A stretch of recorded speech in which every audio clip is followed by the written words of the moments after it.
Big shout out today to UC Resolution for sponsoring Inside the Sale with Rob Schade.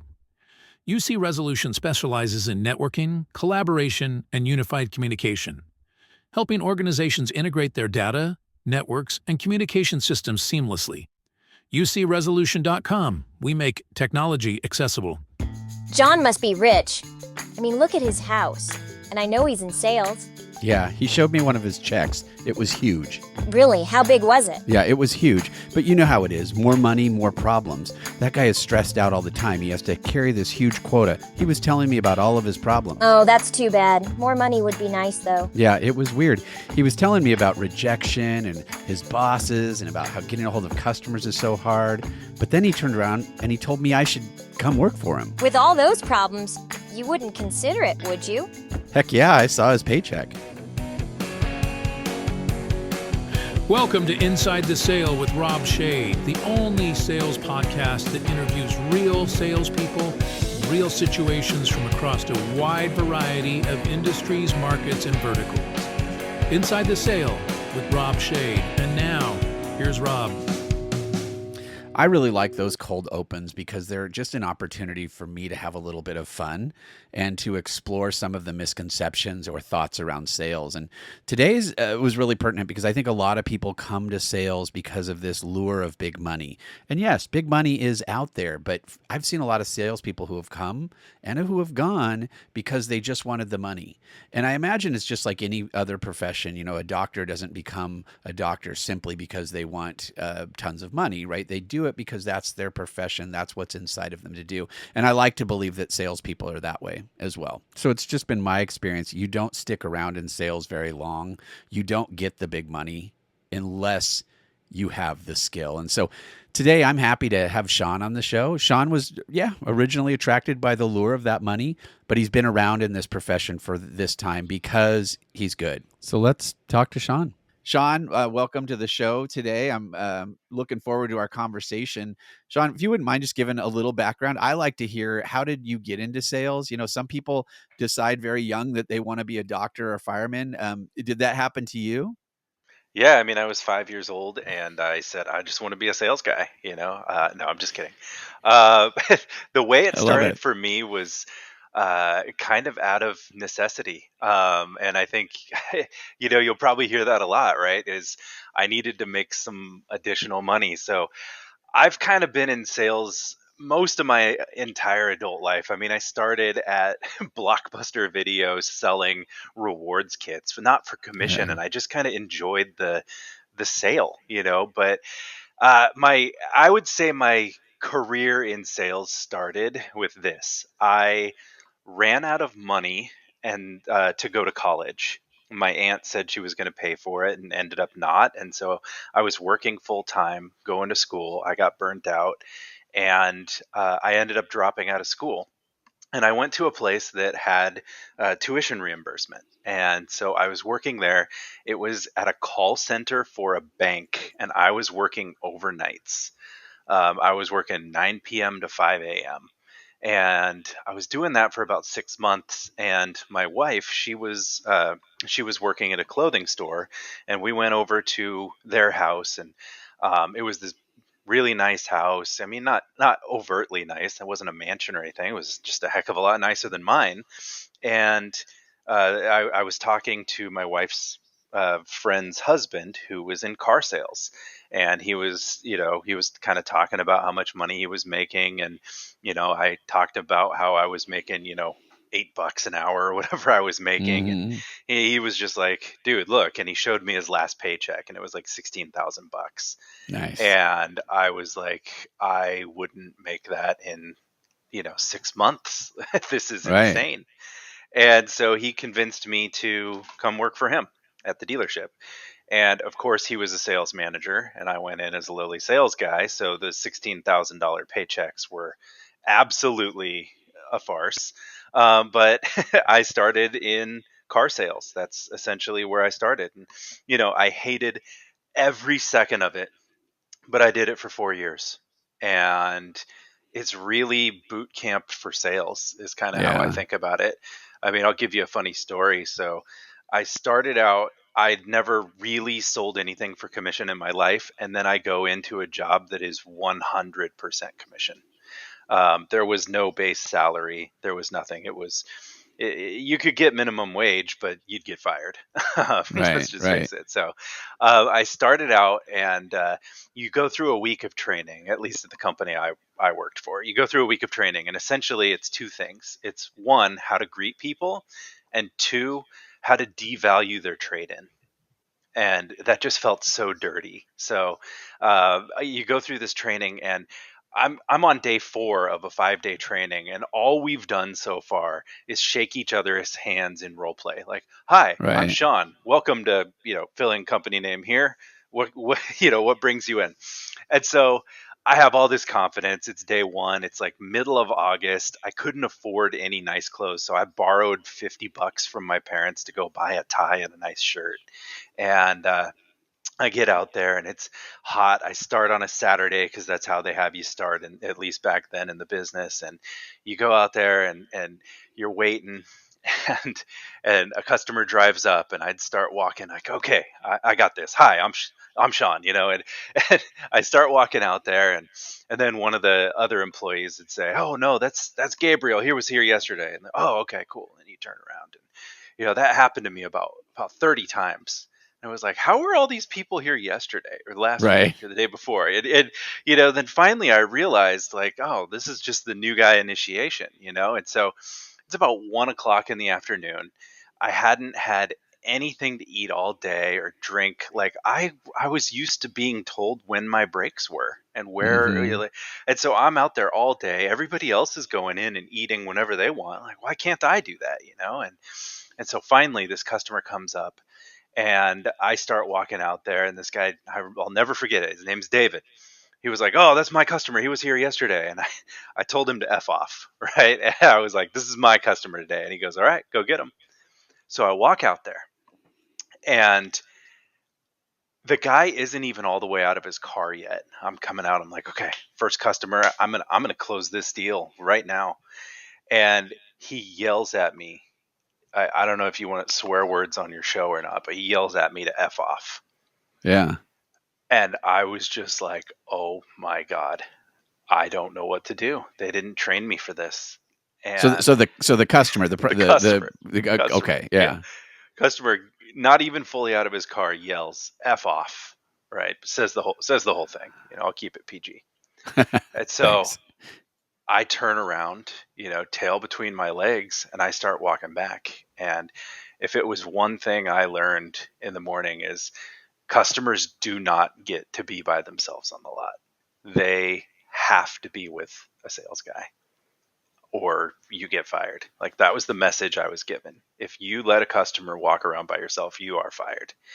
And so I go back, tail between my legs, and the sales manager's like, why is he walking around by himself? And I was like, he told me to F off, just kind of mumbled it. And he's like, Right. what? Right.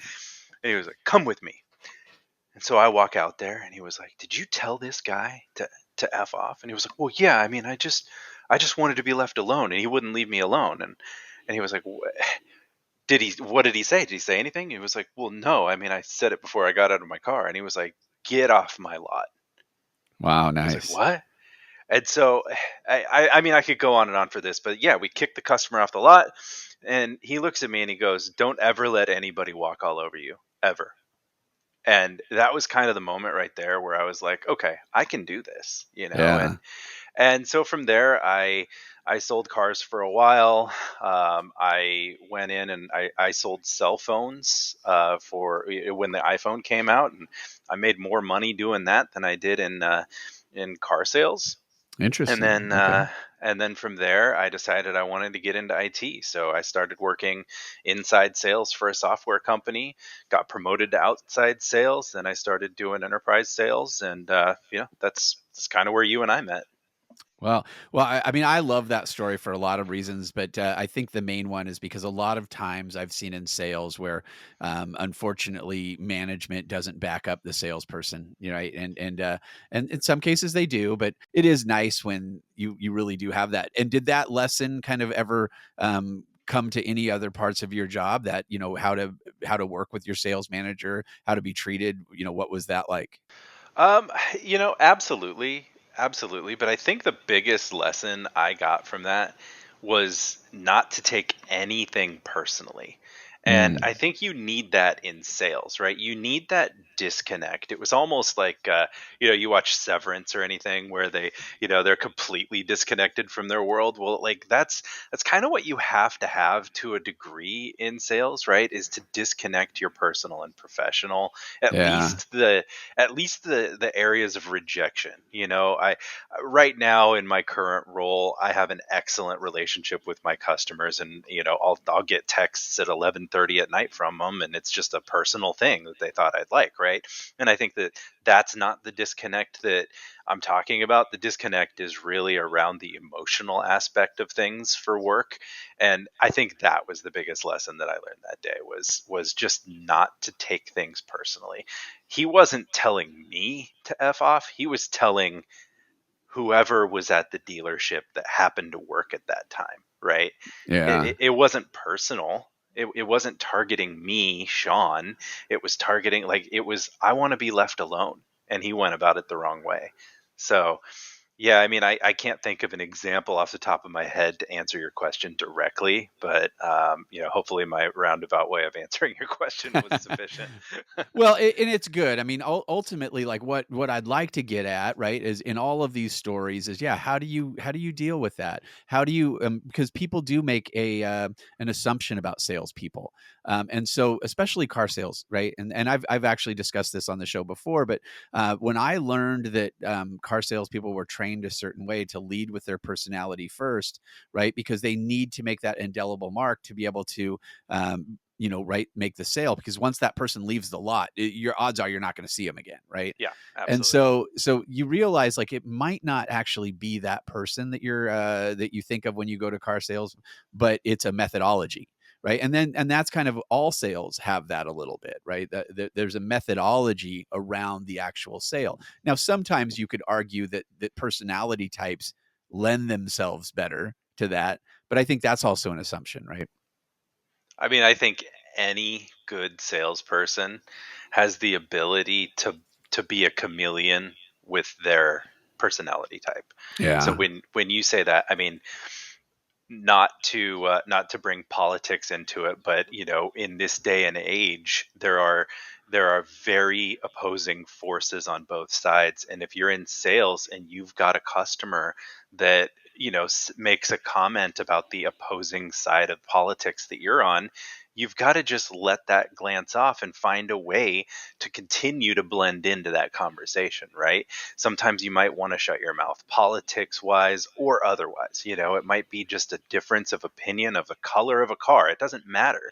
You have to find a way to agree with them in such a way that doesn't compromise your own integrity.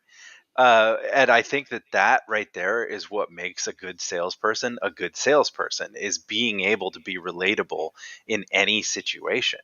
And so to answer your question, essentially, I think that, you do have to have a degree of being able to adapt. I think that makes the best salesperson. I really like that a lot, because there's kind of this in all things, right? I used to be one of these people when I was younger that was like, no, it's this, not that, right? And you would love to debate with your friends, and then I started to get to this place where it's like, it's this and that, right? It's that we live in this world where we're told to kind of think polar opposites, but actually, when you open up your mindset to see all things, and that's where I would kind of say the art of sales versus the science of sales, and maybe they go to hand in hand together. But I really like what you said about, being a chameleon, kind of adopting what your customer's saying. And it's not contrived, I don't think. It's just part of building relationships. And that's where I would say that the art of sales comes in. Have you done any specific sales training? You mentioned you had some on the job throughout your career, though. Have you done any specific sales trainings? Yeah, when I was an inside sales rep, we had a sales trainer come in once a year, and he was. I don't know. Should I say the name of the sales trainer on here? I don't know what you'd like on your podcast. Yeah, I mean, sure. I mean, if it's, yeah, I think if it's bad, I'll bleep it. Okay, okay. His name's Hoffman. It was MJ Hoffman, something like that. MJ Hoffman is his name. And he came in and he did a training for us every year. And the main sales training that he did was why you now. And essentially, it's it's creating urgency around everything. And I found some good nuggets of information from that sales training, but to be completely frank, and this is nothing against him, but I felt like his sales training was guided more towards high volume calls. And by that point, Mm, I was a sales rep that was assigned a book of business. Now, granted, they were all greenfield accounts, but it was like 100 accounts in a territory that were a good fit for me. And so it was all about creating urgency, which I took really, really, I still use the lessons I learned from that. And it's about uplifting your own status. And I think a lot of us as salespeople do that today as well. So I mean, just as an example, you don't just have sales associate on your on your signature, right, on your emails. You right, have global account right. executive, or whatever title it is. I mean, I was at a company where it was a really small company. I was essentially the sales team lead, but for a team of just a few people. And so, my title was head of global account development or whatever they gave me, Mm-hmm. right?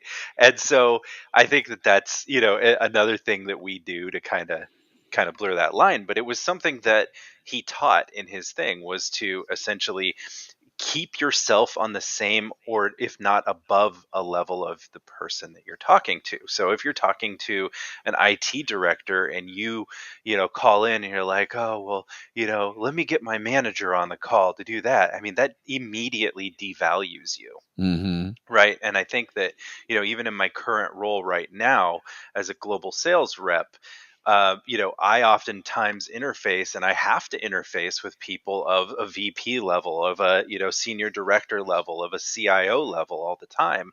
And if you look at the org chart that I'm in, I'm way down low, at Right, the company right. I'm in. But you have to continue to keep that level of confidence, courage, and you have to stay on the same plane as the person you're talking to. So those were really the two things that I got out of it.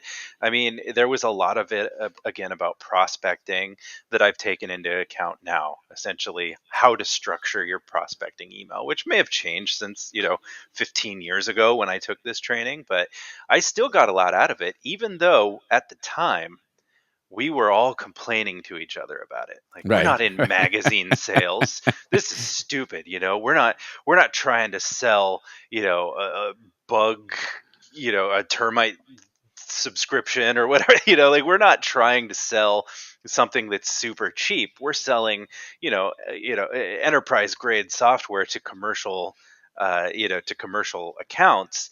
We're better than that. We're bigger than that. And we were all complaining to each other about it. But even now, looking back on it, I totally see the value in trainings. And in fact, I follow him on LinkedIn, and I've attended a few of his newer, like, free trainings that allow you to, essentially them collect your information and sell their newest platform.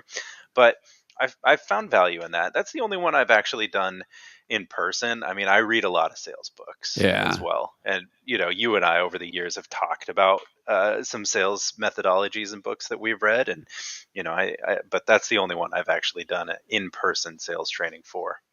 It is kind of funny because yeah, I've read a lot of those books, and I loved what you said because I've also been in those trainings where you're kind of next to your colleagues, your peers, and you're like, ah, this isn't for me, whatever, this is all wrong. But then I secretly go and take like 5 or 6 of the things out of it and see if it works, right? And that's just kind of the way it is in sales. Like I actually attribute a lot of my success too to just kind of watching what other people do and then kind of taking a little bit. It's almost like comedians, how they're always stealing each other's jokes, right? Right, right. Salespeople are just, we're all figuring it out because again, it's all to get to that close. Um, so like then, so you've been in sales for some time and you've probably seen a lot of salespeople come and go. Have you quantified or thought about like what separates great salespeople from just kind of mediocre ones? Yeah, that's a really good question. A really good question. In fact, when I was in car sales, it's funny, they would hire anybody. I mean, Mm, if you were breathing, you could get a job. I mean, just flat out. There was no risk to them.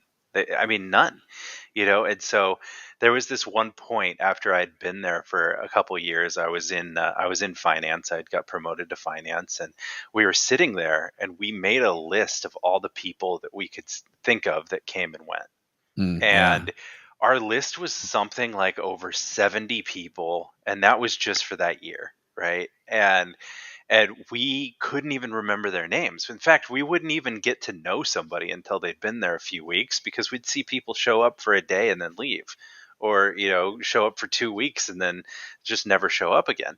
And so, again, going back to what I think makes a really good salesperson is the comedian thing. You have to be able to blend into any situation.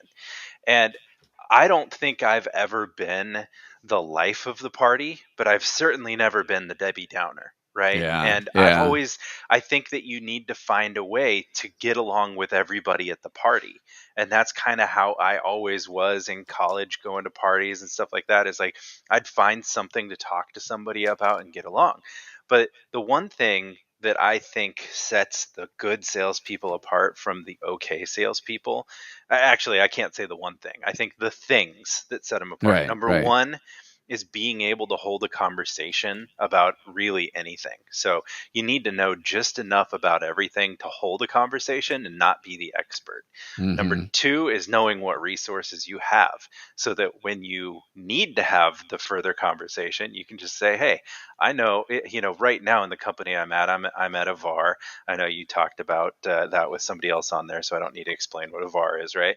Hopefully not. Where Yeah. where I need to know a little bit about a lot of things, right? And so it's knowing how and when to bring in the help. So I think number one, being a chameleon. Number two, being able to bring in the right people at the right times. But number three is not taking things personally. And all of Yeah. this is stuff that I learned the first couple of weeks in car sales. And I hate car sales. I hate it. Right. I hated every second of it, but I learned a lot.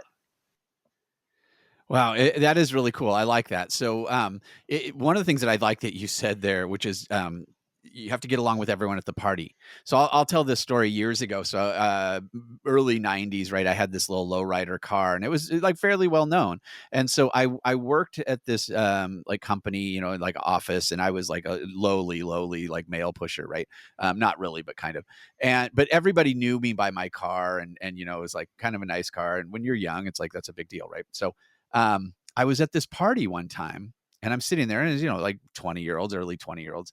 And all of a sudden, this lady who was like 50 years old, which when you're 20, 50 is like, the It's 90s. ancient. Yeah. Right. Yeah. So this lady walks into the party of a bunch of 20-year-olds, and I recognize her. I'm like, I work with her. Right. And so I'm like, Debbie, what are you doing here?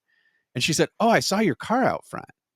And I was just like blown away. She saw my car out front and she came into this party, and what was really cool, she sat around and told us what it was like in like the or early 70s, late 60s, right? She sat around and had a beer with everybody and just like told stories. And I was blown away. She came into the party just because she recognized me. And years later, when I was in sales, I realized like that's part of being in sales. My customers, they want to come to the party, but they don't know anybody there. It's my job they're going to come because they saw me there, and I'm going to walk them around and I'm going to introduce them to everybody. So like, yeah, part of being in sales is making sure that I've got connections inside of my company. I've got connections with the right architects, right? And then I go out to my customers and I'm like, hey, come to the party and I'll show you around. So basic story, but I was always just blown away that she actually stopped and came in because she saw my car out front. Yeah, I don't that's know a that really everyone would cool do that, but analogy. Yeah, yeah, that's a really so cool analogy. so I like that you said that, because that is a really key point. I've seen salespeople who will fight with their own engineers, or they'll fight with their own purchasing teams, right? And they fight, and then I'm always like, well, you wonder why they don't help you when you need stuff, like, because you got to make those relationships too. And so that's really important, I It think. is. I mean, I think there is a give and take. I mean, there has to be some of those internal battles, because a lot of sales is convincing your leadership team that the deal is good, right? Yeah. And then, you can take the us versus them approach to your customer. I mean, I absolutely had that. In fact, on the biggest deal I ever have done in my entire life, I actually had to sell to my company's CEO more than I had to the customer. Hmm. And so it wasn't a battle, but it was a sale. So I think that, having a healthy balance of relationship with everybody is a true, is truly a salesperson quality. I think a lot of people think of salespeople as being sleazy in some sort of way, but they think that about a lot of professions. Yeah. And it really boils down to salespeople. They're relationship builders. They're not necessarily, sleazy. Yes, are there sleazy salespeople? 100%.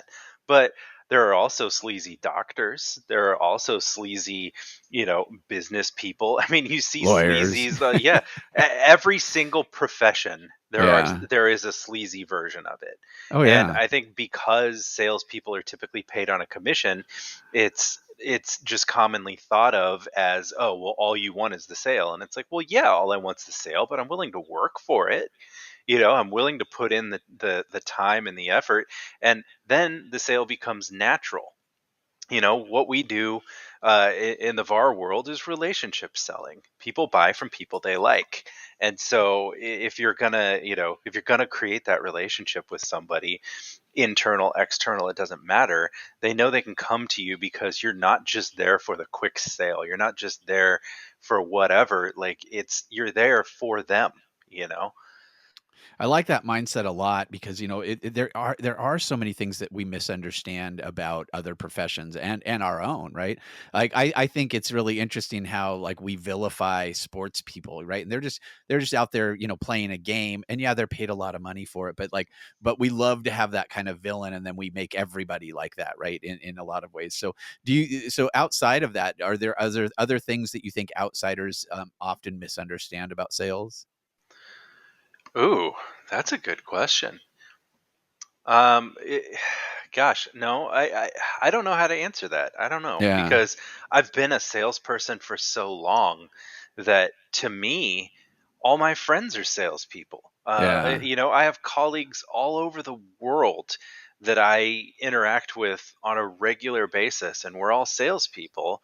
And I think it's funny that salespeople get a bad name, because almost everybody's a salesperson in some capacity in their life. They should be, yeah. My wife, who she doesn't work outside of the home, right? She's got the toughest job of them all. Yeah. She she was selling some stuff on Facebook Market the other day, and I was out in the garage working, and the person came up, and she was selling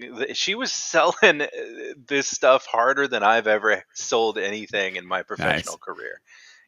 And you would never ever look at my wife and say she's a salesperson, but we all do it. We all sell stuff. Whether it's at a job interview, or you're selling your kid into why they should be on the varsity team, or whatever it is, we all Right. sell something. And Yeah. so it's the same methodology. You talk about the pros and cons, you hope that the pros outweigh the cons, but it's all about value. Everything you sell is about value, no matter what you're selling. Well, and human communication is really based off this idea that I'm going to express to you one idea, and you're probably going to either accept that idea or counter, right? And so, like at its very basic point, I mean, that is sales, right? I'm presenting my idea. That doesn't mean that I'm going to. I think where a lot of people have that misunderstanding is they think that what I'm going to do is I'm going to con you into accepting my idea, Yeah. but really, like, it's very difficult to do. Like, I mean, I could straight lie to you, of course. I could straight lie to a customer, but that's all gonna get found out. It's gonna get found out pretty easily, and that's one of the things that I like about at least the industry I've been in for a long time, but it's sales in general. Like, you're gonna those names get out there. We live in an age where, technology, the internet, communications is such that, like, those things get found out pretty quick. So that actually leads me to another area, and it's an area that I'm probably a little bit more afraid of, or not maybe afraid, but concerned about. And that's kind of where AI is going to be taking over, and what AI tools are coming in. I know you and I have talked a little bit about it, and I think you're more excited about AI is by the potential of the tool. How do you see AI being used in sales, and where do you think sales is going to, or what do you think sales is going to look like in a couple of years once AI is fully adopted? Yeah, I mean, it's gonna obviously go through phases, and it's gonna get to a point where there's a lot more automation. But if you look at the way AI works right now, you and I were just talking about this. It's autocomplete. It's trying to, tell you what you want to hear. And so I use AI. I use Chat GPT all day, every day, because I think it's a great tool. Will it ever be competition for me? No, no, it won't, because it's not going to be able to take my customers out to lunch or happy hour. It's not going to be able to do all of these things.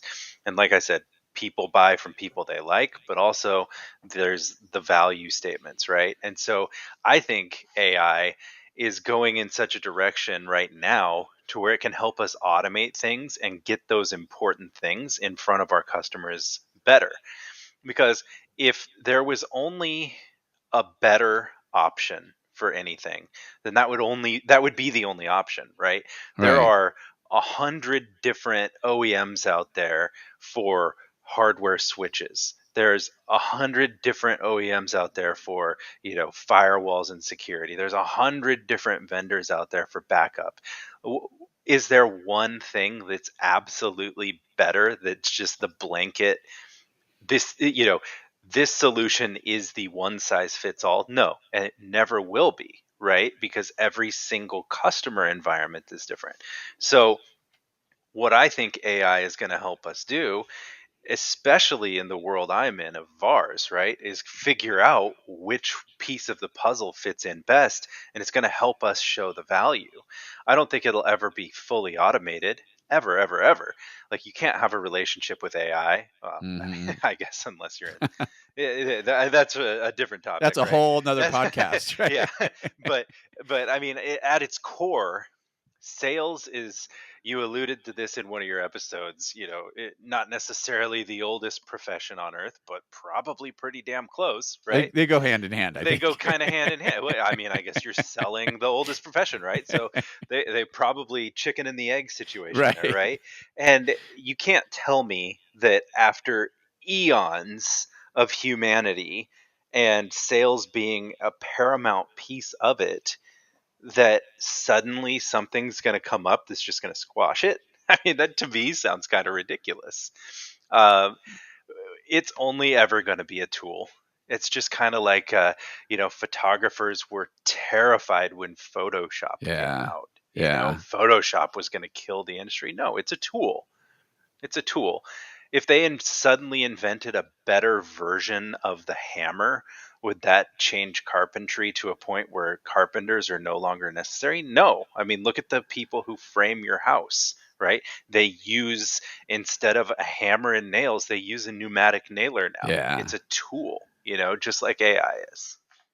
Yeah, and I mean, that makes me feel better, so thank you, right? Because the other thing I like, that you said, which is great, is that every single customer environment is different, wow, that's a great statement, because I think there's so many times where we can look and say, oh, I know here's our product, I know our offer, and it's just going to fit in your environment. But you're absolutely right that every single customer is different, and so I think my fears are kind of unfounded in some ways, just because I watch too much sci-fi, and then your brain kind of extrapolates out what the future looks like, right? And I do see there is a scenario where there are companies that are trying to take the emotional side out of the decision-making process on their purchasing side, right? And they do that in a couple different ways now. So like I jokingly think, like, if you institute too much AI on either side, at some point it's going to be, like you said, any tool, it's just going to phase itself out. Like I think oftentimes, like, it used to be door-to-door sales, right? People actually went door to door. And then you could buy telephone lists. And so then everybody started calling. And how did you differentiate yourself as a caller? And then email comes along, and then everybody, like, nobody answers email anymore, right?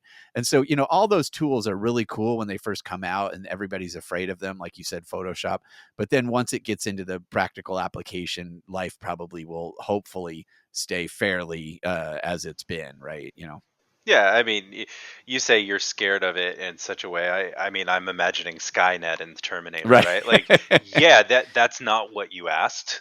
Do I have my fears of AI as a whole? Absolutely, I do. I mean, I follow this stuff very quickly, not quickly, very closely. Yeah. Sorry, I follow AI very closely, and so am I scared of it for other things? Yes, yes, I am. But you specifically asked the question for sales. Right. Number one, will it replace salespeople? No, it's a tool. It is Yeah. not a, you know, And that's where my fear is more. It's the Terminator, so not so much, but more like, could it upend like whole industries and people are out of work? Yeah, that's where I'm more like my brain's going. But hopefully that's not the case. And one of the things too, like I'm that I'm thinking of too in particular, is like being able to stay really close to your customer. I think that's really important, and that will remain hopefully always a human element. But I've seen lately where kind of upper layers, leadership layers, they are using these tools like CRMs, and they're using these tools like AI, and it's removing themselves not only from the salesperson but also from the customer. And so then they're treating their offer more as a widget, right? Because they're reporting numbers up. Are you seeing that at all in sales? Is that something that you're seeing, where leadership is kind of detached from the actual customer? oh my gosh, Was yes. that a softball? Or a slow You pitch? Yeah. just, yeah, you underhand this one to me and said, happy Gilmore swing into this one. Yeah. Yes, I think, you alluded, or Austin on your first episode alluded to, he didn't ever want to be the sales leader that's disconnected from reality, right? And I think that he's a good example. I don't know Austin, but hearing his podcast, or hearing your podcast with him on it, alludes to something that I think so many sales leaders get, completely disconnected from the sales cycle. And yeah, I mean, are you as a salesperson valued for your output or for your activity? And that, I think, is a huge thing in any sales industry, especially at the lower levels of sales. When you're just getting into sales, it's all about call volume, or number of emails you sent, or number of appointments you set, right? Whereas then you start going up into the more enterprise sale, and it's less about your volume and activity and more about the numbers that you produce, right? Like, at least that's what I've seen in my career, is kind of the bigger the business you sell into, typically the less, you know, the less the leadership looks into your daily activity. That's, I Yeah. think, what should happen, because you might need to be on your customer's site, every day or a couple times a week or something like that, versus sitting in a computer and making those. So now is the call volume of you calling 25 different people at an organization and getting hung up on, or getting not to the right person, going to be better than you spending 3 hours on a customer site in front of a whiteboard? I mean, I have to say the whiteboard's a better option every single time, right? But Hmm. if you're a manager that's just sitting there looking at statistics for volumes and whatnot, and that's all you care about, then I'd say you're incredibly disconnected. And unfortunately for me at this juncture, I'm starting to see new leadership come in that's more concerned with metrics than they are Yeah. with the actual, in my opinion, activities that matter. I had a business leader tell me years ago. He said, "It doesn't matter to me if I like you. It doesn't matter if you're a nice guy. It matters what your numbers are." And I was like, "Okay, I'll accept that, because that's sales, right? But what are my numbers?" Now that's where we need to have the conversation. Like when you're valuing a business, right? There's their revenue, there's their assets, right? There's all those things. But then they also bring into what's called goodwill value, right? Which is, what's the brand reputation? What is the loyalty, right? What is the overall just use Coca-Cola. Like Coca-Cola sells a lot of t-shirts, right? They sell a lot of Coke, but they sell a lot of t-shirts too, right? Mhm. Because there's that goodwill brand that they have, right? And so sometimes I think that gets overlooked in sales too, because there are a lot of people that have great relationships, but if their numbers are down, that's not always indicative of them being a bad salesperson. It just means that there's a cycle sometimes to it. And so, again, I mean, those are all things that like any profession could probably complain about, that they don't always see the goodwill value in it. But I've noticed lately there's been that more emphasis on the CRM number than there is on what's the goodwill value that you have in your relationships with your customers. Absolutely. I mean, I had a sales leader tell me one time, there are three T's in sales: timing, territory, and talent, right? And you kind of need to have two of those at any given time to make a sale, right? Mhm. So, like, do you just happen to have a good territory that's performing? And territory could be argumentative, right? It could Right. be A actual vertical, like, physical yeah, yeah. territory. It could be your vertical. It could be your book of business, right? I mean, I have had some really good customers assigned to me, and I've had some really poor customers assigned to me, and so then it moves on to timing. Is your customer ready to make a purchase? Period. If you sell widgets, and all that widget does is this one specific widget thing, and they just renewed a contract for 5 years with your widget competitor, how are you going to get in there, right? So it doesn't matter if you have a good territory or talent, the timing just didn't work. Right. And so I think that there's a balancing act between, multiple things, but ultimately, going back to AI, going back to relationships, none of this stuff can do it besides you as a person. Yeah. Yeah, and again, that does make me feel better because there is this kind of fear, like, how do I stay relevant? Because part of my, hopefully what I've done in sales is like I try to look and say, what did I learn? Right. You don't, I don't like cliches, but we all use them a little bit. But there is that cliche, you don't actually lose if you learn. And so I try to, and that's where like I feel like everything just changed all of a sudden. Like learning now becomes about competing with AI. And hopefully it's not, right? That I can incorporate it as a tool, that we all incorporate it as a tool, and it's never going to really replace us. It's just going to augment what we can do. So yeah, so Shawn, I really appreciate you coming on the show. One of the questions I like to ask, and we'll see if I continue to ask this question, but was there ever a big sale that you were going through that maybe you won or lost, but you really learned like that real big lesson from it? Yeah, yeah. It's funny. I was hoping you were going to ask me a different closing question than Oh, that. I can That do I that if you totally no, no, no, no, because that was totally rehearsed. I had an answer for that one. Did I have an answer for this one? No. Okay, so yes, the biggest lesson I learned. I was at a Fortune 500 company. I'm going to try and be very vague here because I, Yeah. I have an NDA on top of my NDA for this one. So I was at a Fortune 500 company, and I went to my main contact there and said, "Why are we not doing this service for you? We're doing it for the other top four businesses in the world that do this thing you do. Why are we not doing it for you?" And we were doing other things for them, but not this one.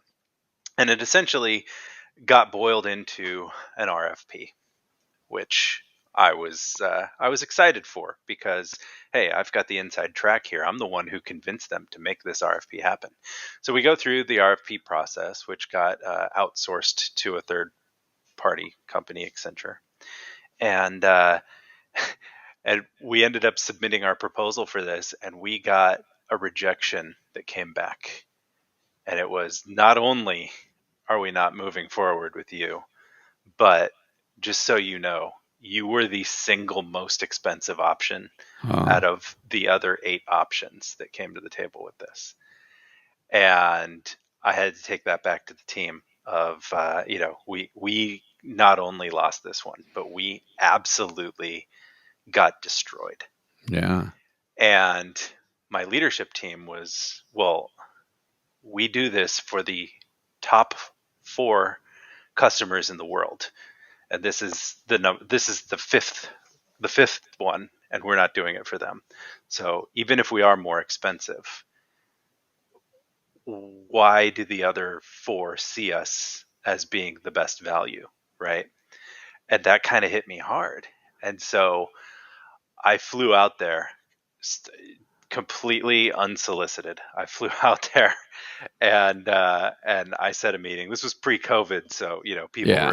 were in offices, and I sat down with the main contact that I had, and I said, "You got to give us another shot here. It's not just about the dollars and cents; it's about the value. And your third party company here is only looking at the dollars and cents. Who is the single cheapest option? And that's not the way to go here. I need to be able to provide the value." And so they brought us in again. They I got an email from the other company that said we have never done this before, but we're willing to see this, and their leadership wants to see it as well. We did a presentation, and we were then selected. Not only that, but we got a press release out of the deal, and they never did press releases before. And I didn't change my pricing. I changed the way I presented the value. Oh, And that's so cool. throughout this conversation that you and I have had, I mentioned value a couple of times, and I would say that is the biggest lesson I learned. It was something that I had to prepare for and present even as far back as my first job in sales, but throughout my, software and then now VAR experience, it's all about value.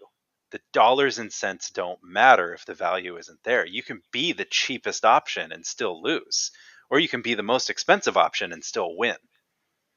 And Yeah. so to answer your question, value. Yeah, and that's the fun thing about it is that value is constantly changing depending on what it is that customer values, right? And so there are customers out there that their only value is just be cheap, right? And that's but you have to reframe it and say, well, instead, no, the value is what service are you going to get for cheap? Yeah, Right. right. It's kind of an easy one to see, but sometimes it's like the value of like what is the customer really trying to accomplish, right? And if I can capture that, and if they're willing to tell me, right? Because sometimes they don't know, and that's the biggest thing I've learned too. Is like there's a lot of customers out there that have no clue what value means to them.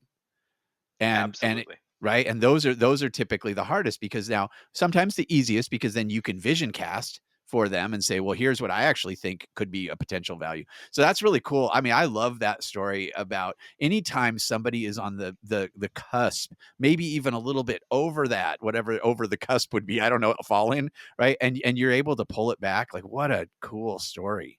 Like what a cool story.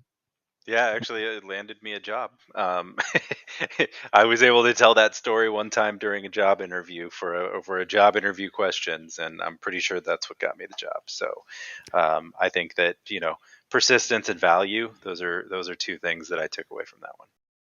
Um, Well, Shawn, I really appreciate you coming on the show, and I'd love to have you on in the future, and just keep these conversations going for what does sales look like. And you've made me feel better today because again, I want to look at AI as a tool. I want to look at sales as a profession, and I like your outlook a lot.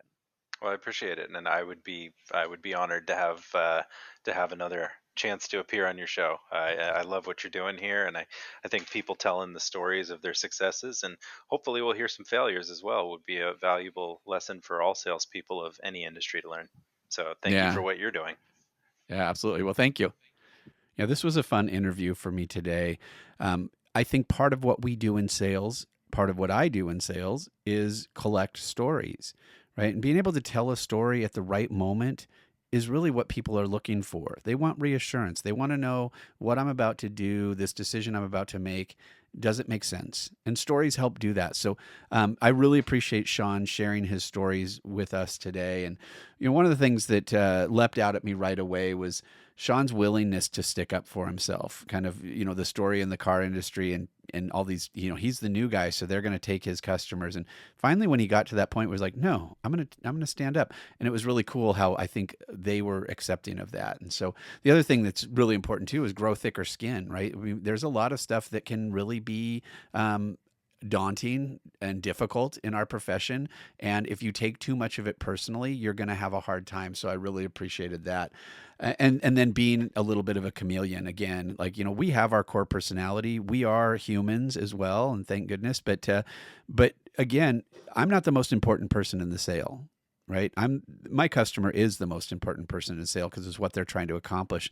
And that leads right into our final conversation about value. I really appreciated Shawn sharing his concepts of value. I think that it is spot on that the concept of value changes throughout the sale. And, for me, again, value is what the customer thinks it is. And sometimes it is money, but really most of the time what I've seen is am I getting the best solution that's going to fix my problem? So thank you, Shawn, for sharing those stories. And I hope they resonate with everybody, or maybe some people out there are going to take a little bit of those nuggets and use them in their own sales process. So thank you, everybody who is writing to insidethesale.com. Please keep doing that. If you want to be on the show, you can also go there and just fill out a little form, and I'll get right back to you. But otherwise, keep the comments, suggestions, feedback coming. I love it. So thank you. Thank you, Shawn. This is Inside the Sale with Rob Schade.